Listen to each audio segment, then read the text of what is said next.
నమస్తే, నా పేరు Satya. Welcome to my channel. Friends, ఈ వీడియోలో కాల్షియం తక్కువగా ఉంటే కనిపించే లక్షణాలు, అలాగే అవి ఎక్కువగా ఉండే ఫుడ్ ప్రోడక్ట్స్ గురించి తెలుసుకుందాం. ఫ్రెండ్స్, ఈ కాల్షియం అనేది మనకు అత్యవసరమైన మినరల్స్లో ఇదొకటి. ఇది మెయిన్గా కండరాల ఎముకల పెరుగుదలకు, శరీరం పెరుగుదలకు, అలాగే న్యూరో ట్రాన్స్మిటర్గా పనిచేస్తుంది. బ్లడ్ సెల్స్ ఫార్మేషన్లో అలాగే డెవలప్మెంట్లో ఇది ఎంతగానో యూజ్ అవుతుంది. ఇది మన బాడీలో యావరేజ్గా 1.2 kg టు 1.4 kgs వరకు స్టోర్ అయి ఉంటుంది. అలాగే ఎప్పుడైతే మన బాడీలో కాల్షియం అనేది తక్కువగా ఉంటుందో అప్పుడు మనకు కొన్ని సింటమ్స్ అనేవి కనిపిస్తాయి. అవి ఏంటంటే మెయిన్గా అలసిపోవడం, లేకపోతే త్వరగా అలసిపోవడం.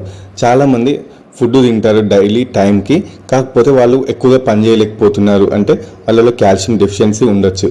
అలాగే జుట్టు రాలడం, జుట్టు అనేది పలసగా అవ్వడం, కాళ్ళ నొప్పులు, కండరాల నొప్పులు, జాయింట్స్ మధ్యలో పెయిన్స్ అనేవి రావడం, అలాగే జాయింట్స్ పట్ పట్ అని సౌండ్ చేయడం, అలాగే మనం కూర్చుంటున్నా, లేస్తున్నా, లేకపోతే వాకింగ్ చేస్తున్నా ఈ జాయింట్స్ మధ్యలో పట్ పట్ అని సౌండ్ రావడం, కాళ్ళు చేతులు తొందరగా తిమ్మిరి పట్టడం, అది ఉమానంగా వదలకపోవడం, గుండె దడ లేకపోతే గుండె భారంగా ఉన్నట్టు అనిపించడం, కళ్ళు తిరిగి పడిపోవడం, బీపీ లో అవ్వడం ఒక్కొక్కసారి. ఇటువంటి లక్షణాలని కాల్షియం తక్కువగా ఉంటే కనిపిస్తుంది. ఒక్కొక్కసారి ఈ కాల్షియం తక్కువైతే మన బ్రెయిన్ అనేది సరిగ్గా ఫంక్షన్ కాలేక అటు ఇటు ఆలోచనలు, ఒక్కదాని మీద కాన్సన్ట్రేషన్ అనేది ఉండకపోవడం, ఉత్తినే చిరాకు పడడం, ఇది కూడా ఈ కాల్షియం లోపం వల్ల కావచ్చు.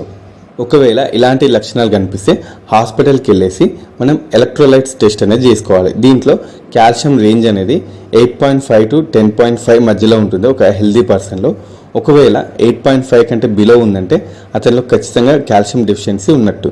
ఇక ఈ కాల్షియం ఎక్కువగా లభించే ఫుడ్ ప్రోడక్ట్స్ చూసినట్లయితే మెయిన్గా మిల్క్ అండ్ మిల్క్ ప్రోడక్ట్స్, అంటే పాలు, పెరుగు, నెయ్యి, వెన్నె, ఇటువంటి పదార్థాలు. అలాగే ఆకుకూరలు, తోటకూరలు, పాలకూరలు, క్యాబేజీ, కాలీఫ్లవర్, బ్రకోలీ, వీటిలో ఎక్కువగా ఉంటుంది.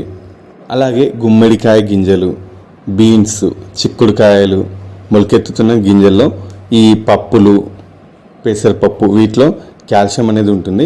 అలాగే ఫ్రూట్స్లో బనానాసు, పైనాపిల్, పపాయాస్, నారింజ పండ్లు, వీటిలో కాల్షియం అనేది ఉంటుంది.